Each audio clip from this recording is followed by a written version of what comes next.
my name is Jen Sanders. I am an abstract painter. I am making my first YouTube video today. So what I was thinking was I have a new series coming out, a new collection or a new body of work that will be dropping soon. I have 2 more paintings that I need to add to that collection, and I was thinking my first video could just be almost like a tutorial of how I plan to make these 2 paintings. They are going to be 2 works on paper, so I will share with you all of the tools that I use first, and then we'll just kind of get into making the actual painting. Okay, so before we get started, I actually want to show you the 2 paintings that we're almost going to mimic, right? This is already a collection that's almost completely finished. So I've had all of the time to kind of plan out my color palette. I've had all of the time to create the larger canvas pieces. And now I'm just creating a couple smaller pieces, 4 to be exact, to add to the collection as more affordable options as opposed to the canvas pieces. These 2 paintings here are actually what we are going to sort of replicate. All of these pieces, like I said, are abstract. I work in layers. So what we'll do is we'll kind of throw some layers on some paper and we'll go through that process.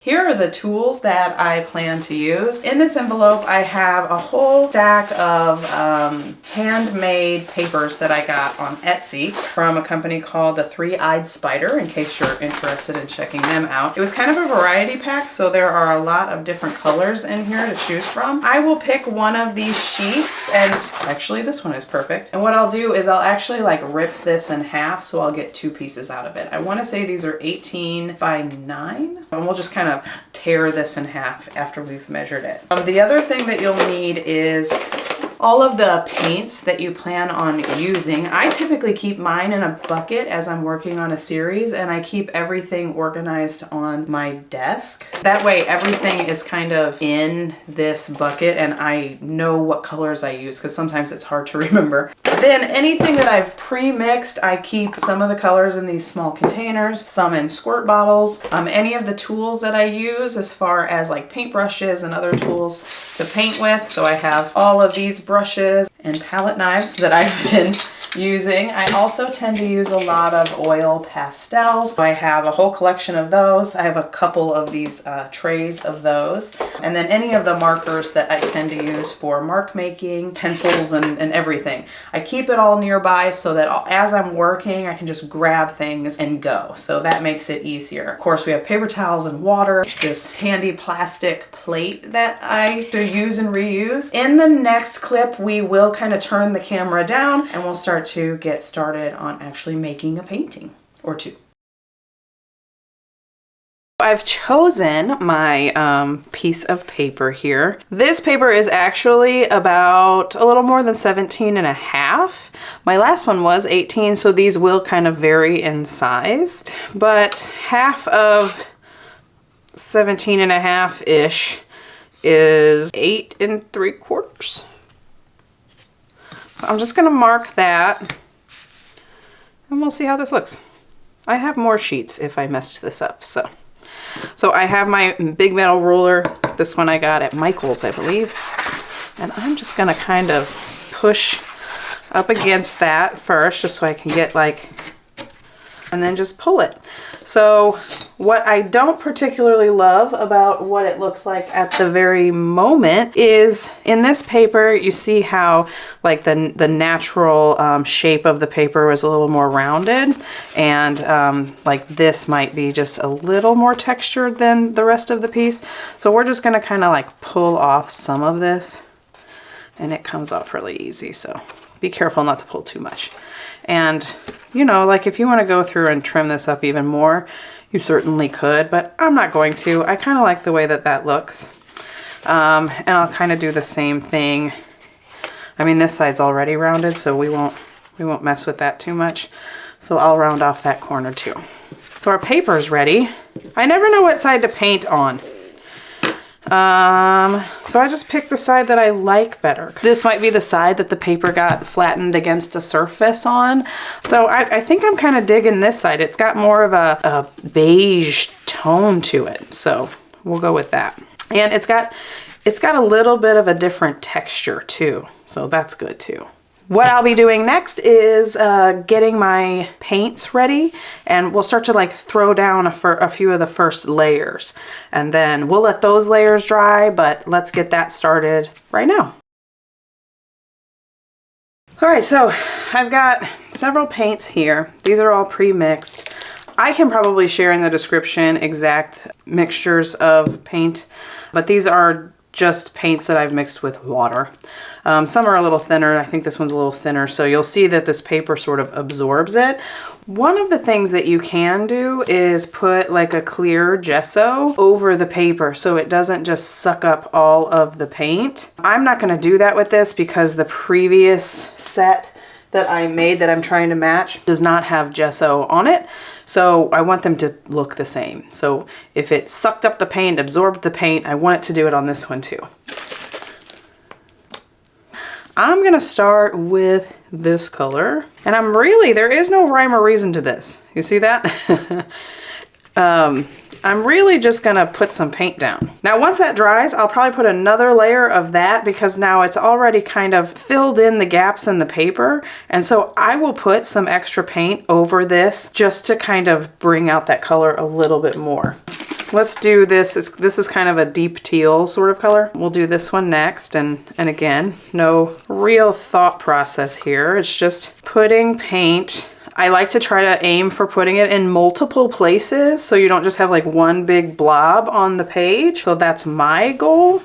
So like if I just left this way, to me, it's sort of missing something. So I might throw a little something over here and maybe over here. That's kind of my process. And then if I feel like that needs to just be moved around a little bit, I have this catalyst, like a wedge thing. And I'm gonna move some of this. And there you go. We have kind of a dark color now. So we're just laying these three colors down for now. We're gonna let those dry, and then we'll move on to adding layers on top of that. And now we have like this mustardy yellow color. I'm gonna put some of that here and some over here. And this is gonna be kind of a background of the painting. For some reason, this particular color is a little thicker, so it actually lays on the paper really well, and we're gonna move some of that around. And I like to have them kind of touch so they bleed together a little bit. And then I'm gonna come back in with some of that, just so that we've got some of that paint mixing in with some of that thicker paint, and it's gonna give it some dimension and some movement. As you can see, we didn't really like think too hard about this. This is the first layer. This is the layer that is gonna be behind everything else, right? We're not extremely worried about composition at this point. In my opinion, I wouldn't go with like too much dark or too much of one color. And this also reminds me I should probably put a little blob of this somewhere. The aim here is that we are gonna build that composition on top of this. That's gonna be in the next couple clips. For now, I am gonna throw a fan onto this. So I have a little table fan, and I'm going to fan this and hopefully get that to dry soon so that we can finish this painting today. I have had the fan on this for about 15 minutes. It's not dry. This paper is like a sponge. It will hold the moisture a lot longer than like a traditional watercolor paper or something like that. And you can see the fan is still on. This is still going. But I'm gonna go ahead and like add some more of this color on top, and it'll probably still absorb it, but we're just going for just a little more thickness on that. So I'm gonna let this dry some more, and then I'll be back when it's like dry enough to start throwing more layers of thicker paint. I really just need like the wet pools of paint to sort of dry on top first, and then that way I can kind of lay it on top because I'll be using thicker paint. We'll give it like 15-20 minutes or so again, and it should be good to go, and we can continue to make marks and add layers to this. Now we're to the fun part. So I've got this green blue paint that I'm going to mix with this teal green paint and slap down some layers. And I'm also gonna be throwing on a few blobs of this Naples yellow. We're gonna go more of this than this. This is one of my favorite colors. It's Blick Matte Acrylic in teal green. So, okay. I'm just taking kind of a flat acrylic brush here. So there's really no rhyme or reason to this. What I'm gonna do is lay down kind of a darker layer of brush strokes here. And then when that dries, I will actually lay down like a lighter layer on top of it. So we're just throwing little bits of paint. I think that's good. I feel like it just needed something down there.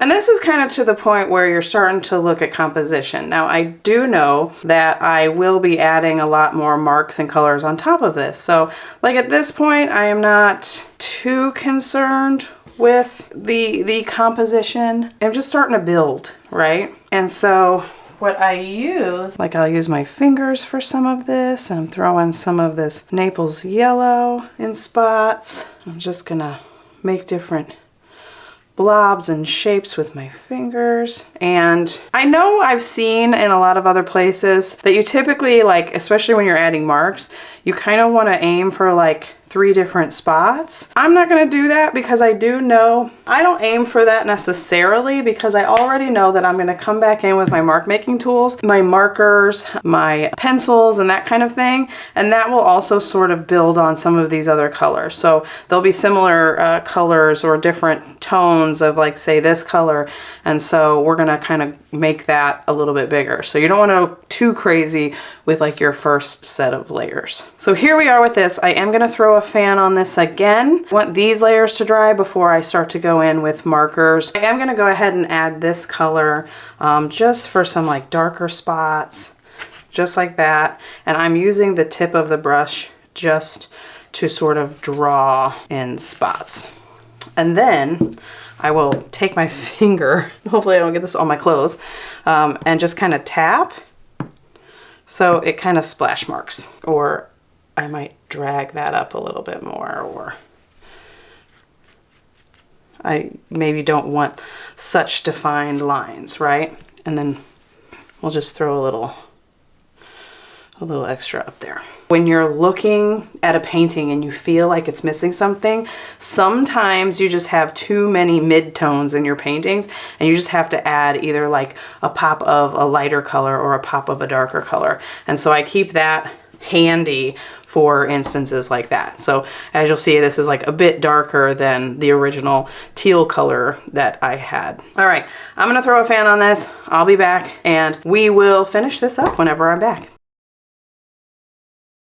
So this is actually pretty much dry. There's a couple wet spots, but what we're gonna do is we're gonna lay down some of the lighter colors on top of these darker colors and then start to add some of the mark making. What I have here is more of this green light blue mixed with white, which I have in a container that I've already made. I also have 3 different colors of markers here. I can list the colors in the description. I have a graphite 6B pencil, and then I have 2 different shades of these pastels. This is like a lighter, almost a white, and this is very similar to this yellow. It might be a little bit lighter than that. Those are the tools that I'm going to use for mark making, but first, let's get some of this lighter teal color down.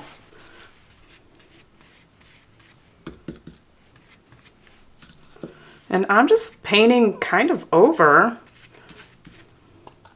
and I wanted to cover it, but over the colors, the darker color that I already did. I'll leave some of it kind of showing, but the idea here is to mix them. I am going to add, because I had this on my other painting, some of this brighter green blue light color, and I'm just gonna pop that over some of these just so it has kind of that pop of color. And then when it comes to the mark making, I'm just doing kind of random squiggles, maybe a shape here and there, like how about a triangle?